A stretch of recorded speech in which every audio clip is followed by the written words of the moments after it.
Welcome to 123 Sync for Act and Outlook Exchange. This section will deal with how to synchronize multiple users with calendars.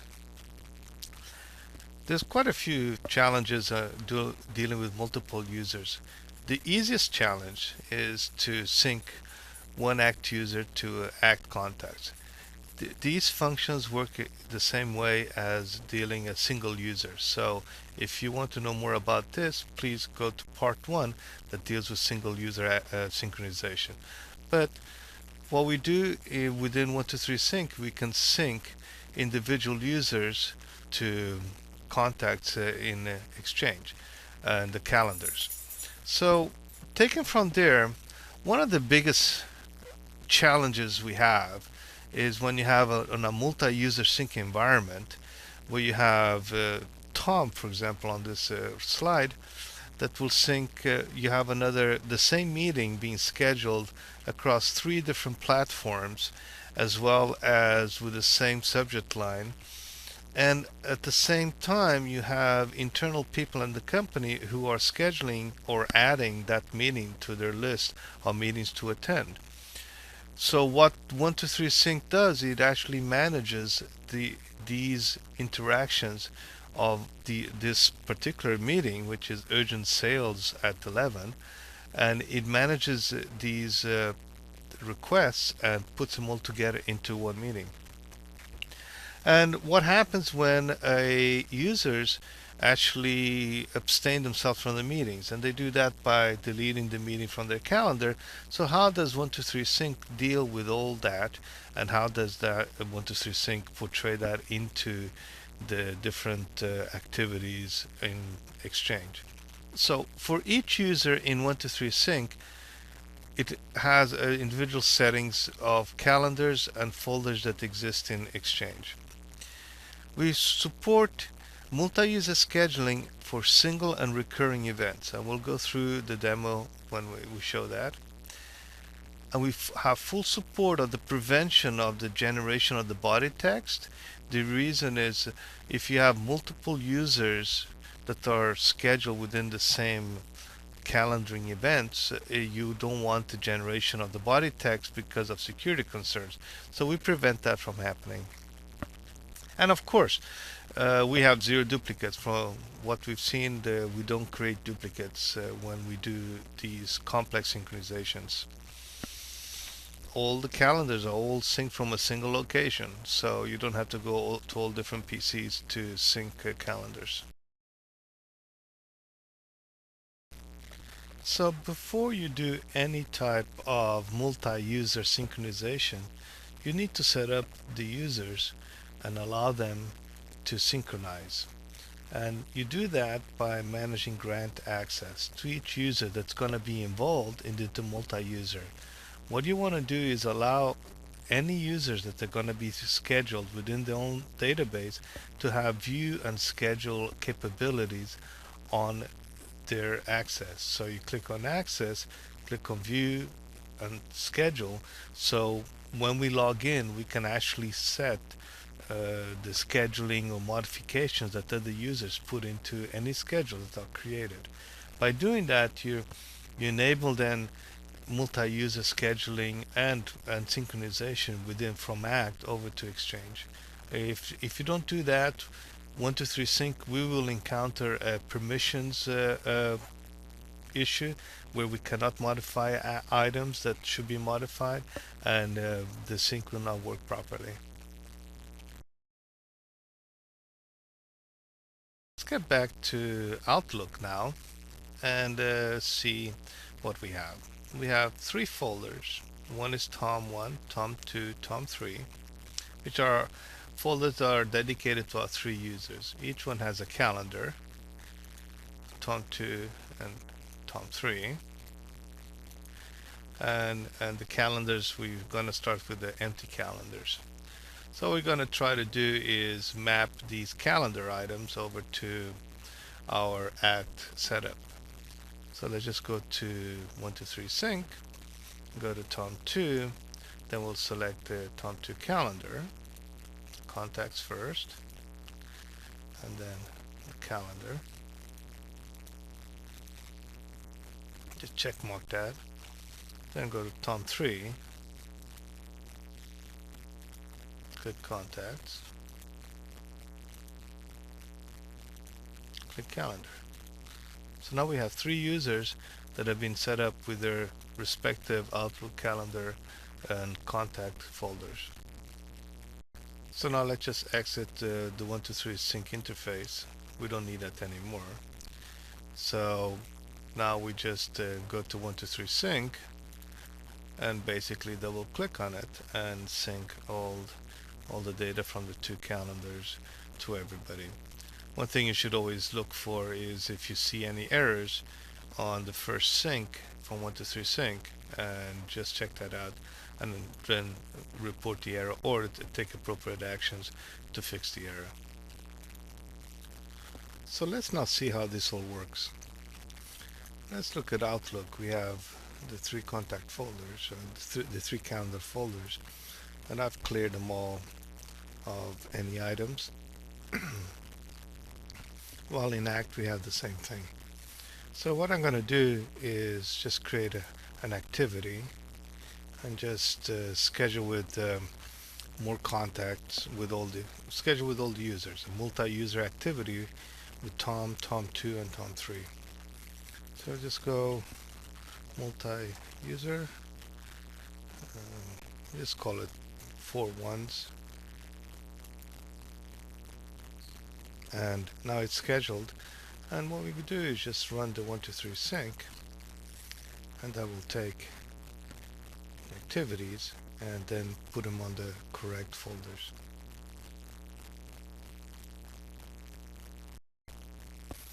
So let's close the window and see what we get on the Act side. So we go to first calendar.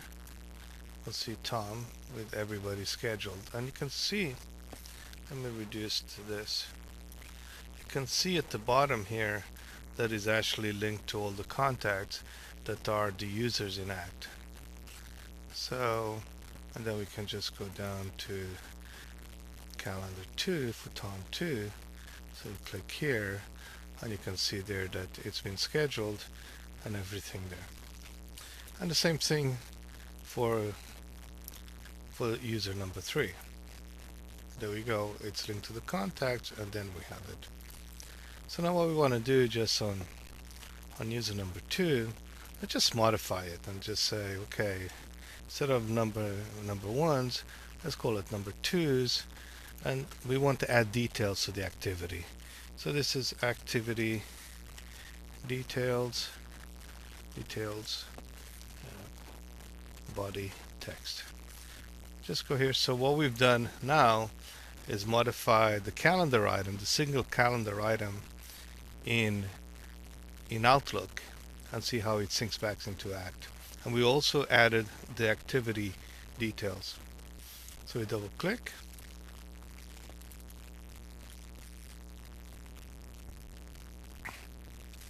It runs. So now what's done, it's put it back into Act.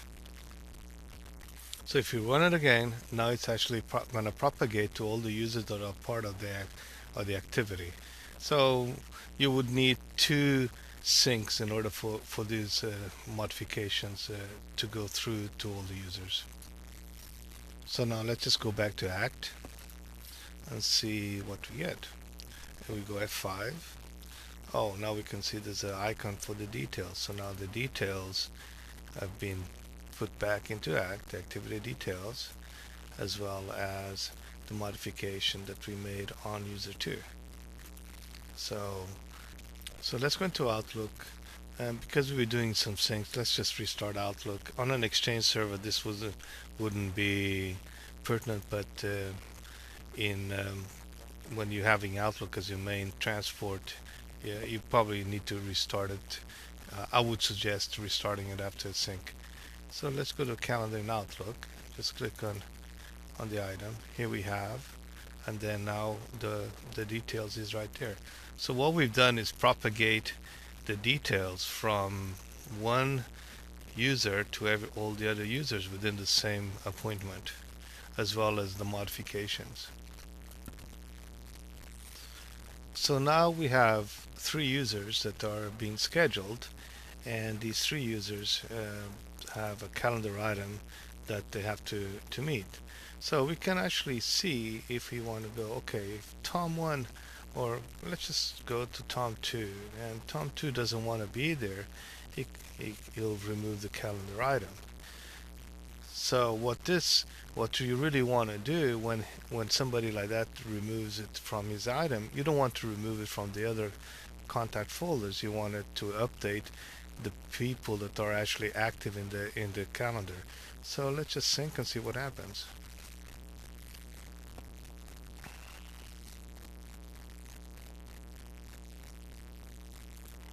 So let's go back into Act and then just go F5, and then we go here. Now we can see that we only have Tom and Tom 3. So the Tom 2 has been removed from the calendar item, but the calendar item still exists in as far as the meetings go. So what we're doing is we're not removing the whole item or doing modification. We're just removing that user from actually participating on the meeting, which is if you have a cell phone, you just remove your calendar. You're not going to be there. Just remove it from your calendar, and then that user gets taken off the meeting itself. So now let's go back to Act, and in Act, this is the meeting. It's at 10 o'clock. Okay, the meeting has been scheduled for 12. So you can just move to 12 and then sync.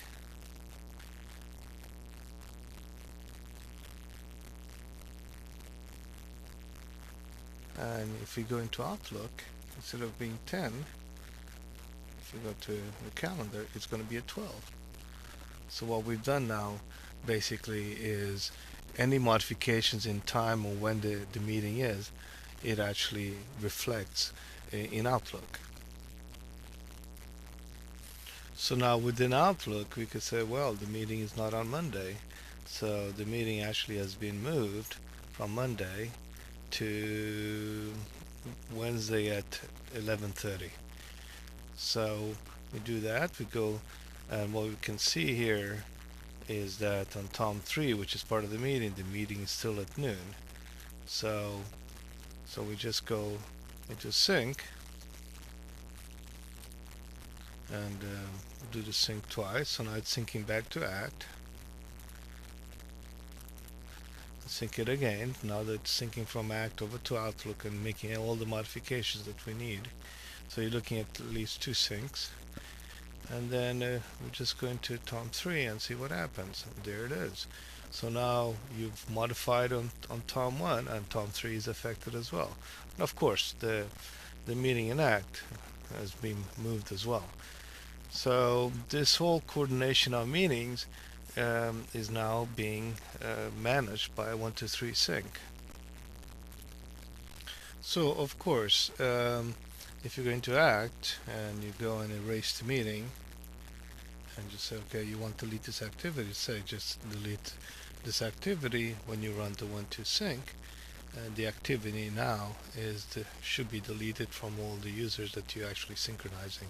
So let's just have a look on that. Click on here, and it looks at the calendar. There's nothing there, nothing here, nothing there. So deleting from the Act, which will be where all the pieces are together, it will delete from the multiple Outlook folders in Outlook. So now let's look how we deal with recurring events of multiple users. Let's create a meeting, a daily meeting with all the contacts. Select the contacts, okay, all the users, and then just put a recurrence of daily into infinity. I need to edit the subject, recurring event for all. Okay, let's click here, edit all occurrences. So what we have is a meeting that goes into infinity.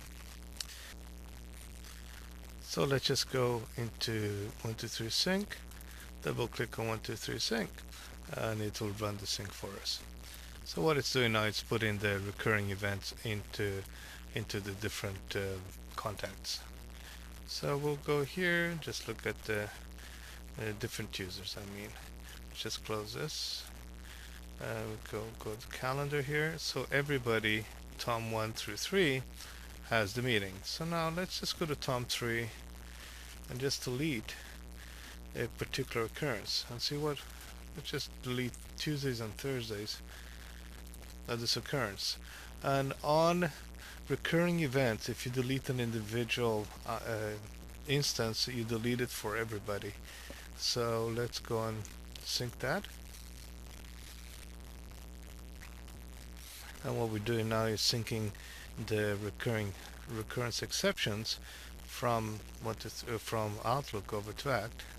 So click here, click F5, and now we have the recurring exceptions. By syncing again, now we're propagating the modifications to all the users. So we go into this my Tom 1 users, and now you have the recurring exceptions on Tom 1 as well as on Tom 3. So now we have in Act and Outlook, we have a basic mechanism to synchronize individual meetings and activities. So in another piece that we support in Outlook is if you go into a particular meeting and then you want to just open this occurrence, and you can just say, oh, changed and had fun. So what you're doing is create an individual occurrence of this meeting. So if you click here, open this occurrence, change and had fun. So let's see how that maps into the synchronization. Let's just double click on the sync, and what we do, we actually bring it over to Act, create the Act equivalent of it, and then we take that and then propagate it to all the users. So click here, let's do another one.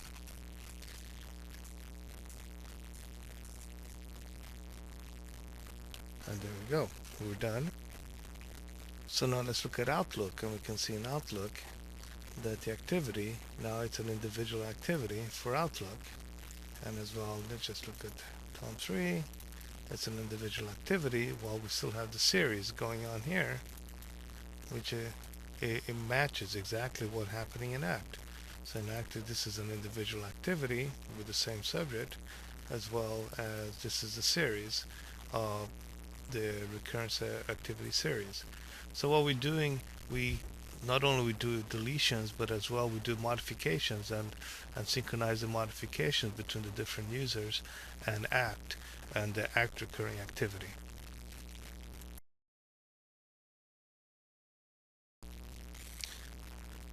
So just to finalize, let's move to the next week, and let's just take and move the activity that is at from 10 o'clock. Let's move that to 8 o'clock, and let's move all occurrences to 8 o'clock. So what we have now, it's an 8 o'clock recurring activity that has 10 o'clock in Outlook. So what we want to do, if we sync, these activities should move in Outlook.